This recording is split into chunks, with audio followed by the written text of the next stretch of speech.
Welcome to African Tales HQ. The sun was just beginning to rise over the bustling city when Zina woke up to the sharp voice of her stepmother. Lazy girl, get up and go to the market. The tomatoes won't sell themselves, her stepmother barked, pulling the thin blanket off Zina's frail body. Zina sat up quickly, rubbing her tired eyes. She had barely slept. She was always the one forced to do all the chores while her stepsisters stayed at home, eating and laughing. The burden of selling tomatoes in the busy market was hers alone, while her stepsisters enjoyed their mother's warmth and care. As she hurriedly washed her face and dressed in her old faded dress, she could hear her stepsisters giggling in the next room. They never had to lift a finger. If you don't sell everything today, don't bother coming home, her stepmother sneered, shoving a basket of tomatoes into her hands. Zina swallowed the lump in her throat and nodded. She had no choice. She had to sell them all. If she didn't, she would go to bed hungry again. The market was noisy and crowded. Vendors shouted about their fresh produce. Customers haggled over prices and children weaved through the crowd, playing. Zina sat at her small stall, calling out for customers, but most of them walked past her to the bigger, well-stocked stalls. After hours of trying to sell, Zina felt exhausted. Just as she was about to close for the day, she heard a weak voice whisper, "Help me." She turned and saw a man lying near the side of the road. His wheelchair had toppled over, and his clothes, though expensive, were covered in dust. His hands were scraped, his face pale, and he looked too weak to move. Zina quickly ran to him. "Sir, are you all right? What happened?" The man tried to speak but coughed instead. "They took everything," he managed to say. "Who?" she asked, bending down to help him. "Some boys. They robbed me, pushed me out of my chair, and left me here," he said, his voice shaking. Zina felt anger rise in her chest. How could people be so cruel? Without hesitation, she lifted his wheelchair and helped him back into it, using all the strength in her small frame. "You shouldn't be out here alone," she said firmly. "Let me take you somewhere safe." The man looked at her, his tired eyes filled with something she couldn't understand. "You don't even know me. Why are you helping me?" "Because I know what it feels like to need help and have no one to turn to," Zina said simply. The man stared at her for a long time before nodding. She pushed his wheelchair through the streets, past honking cars and chattering market women, until they reached a small tea shop. With the little money she had, she bought him tea and bread. As he ate, she sat beside him, watching him carefully. He was quiet, deep in thought. "What's your name?" she asked. "Dan," he replied simply. She smiled. "Nice to meet you, Dan." "I'm Zina." He smiled back. "Zina, you're very kind."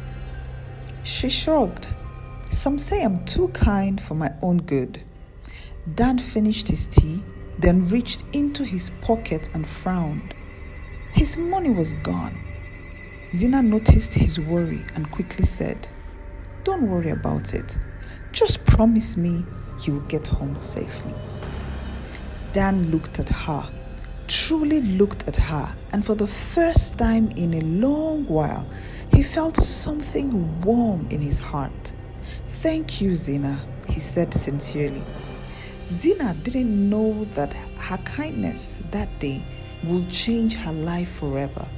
The next morning, Zina was back at the market arranging her tomatoes when she noticed people whispering and pointing at a luxurious black car that had just pulled up. A tall, well-dressed man stepped out, followed by 2 guards. Zina ignored the commotion until she saw him, Dan, the man she had helped. Except now, he didn't look helpless. He was dressed in a sharp suit, his hair neatly combed and his eyes serious. Zina's heart pounded. What was happening? Dan rolled forward in his wheelchair, stopping in front of her. You, Zina whispered. Yes, me, Dan said with a small smile. Zina glanced around nervously. People were staring. I don't understand, she stammered. Dan turned to the crowd. Yesterday, this young woman saved me when I had nothing. She gave me her time, her kindness, and even the little money she had. Zina felt her face grow hot. Dan, why are you saying all this? Dan turned back at her. Because I am not just Dan. My full name is Daniel Okafor. The crowd gasped. Daniel Okafor, the billionaire? The man who owned businesses across the city? The man whose name was in newspapers, whose wealth was known everywhere? Zina's mouth went dry. She had saved a billionaire. You didn't treat me like a rich man. You treated me like a human being, Dan continued. And that means more to me than all the riches I have. Zina was speechless. Dan reached into his pocket and pulled out an envelope. This is for you, he said. With shaking hands, Zina took it and opened it. Her eyes widened. Inside was a check, an amount she had never seen in her life. I don't understand, she whispered. Dan smiled. You gave when you had little. Now, I want to give back to you. Tears welled in Zina's eyes. She couldn't believe this was happening. The crowd erupted in cheers, clapping for her. The same women who used to look down on her suddenly smiled at her, acting like they had always been her friends. But Zina wasn't thinking about them. She was thinking about how one act of kindness has changed her entire life.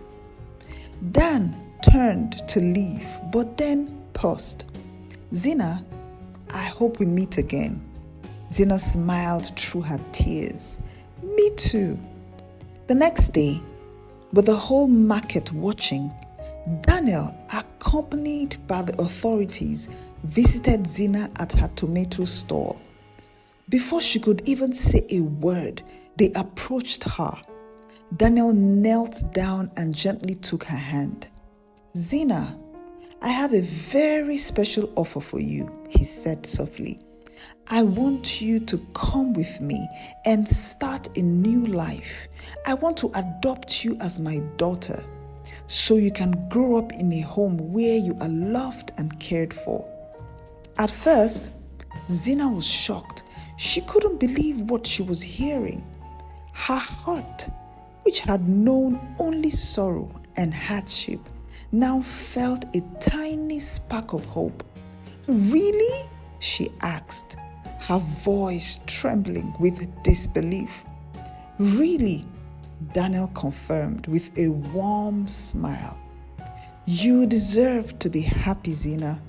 No more will you be forced to sell tomatoes in the market or be treated badly by those who should love you. I promise you a future filled with kindness, learning, and love. With the support of Daniel and the help of the kind officers, the authorities ensured that Zina's stepmother and stepsisters could no longer mistreat her. They were given a warning, and the community soon learned that no one could treat a child as kindly as Zina deserved. And with that, the billionaire, who had once been helpless, left with his adopted daughter Zina, holding the proof that kindness, no matter how small, never goes unrewarded. The end. Thank you so much for watching this video. If you enjoyed it, kindly share your thoughts by commenting, support me with the super thanks, like and subscribe. See you in my next video.